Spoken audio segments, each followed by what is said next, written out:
Welcome to McPlum, simple solutions served daily. You start by gathering tools, a plastic spudger, small Torx bits, and the new Beats cushion.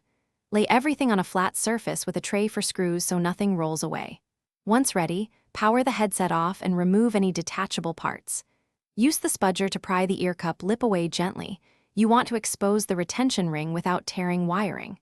As you open, observe the clip locations and keep the screws and pads separated for reassembly.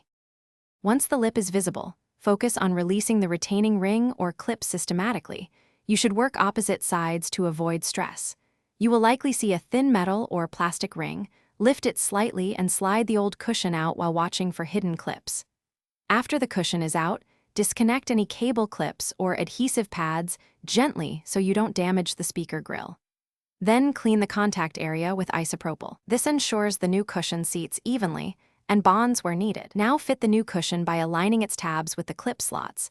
Press one side in and work your way around, making sure each clip snaps fully.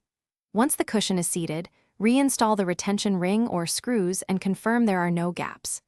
Reconnect any cables and power the headset on to test audio and microphone function. Play music and check for odd vibrations.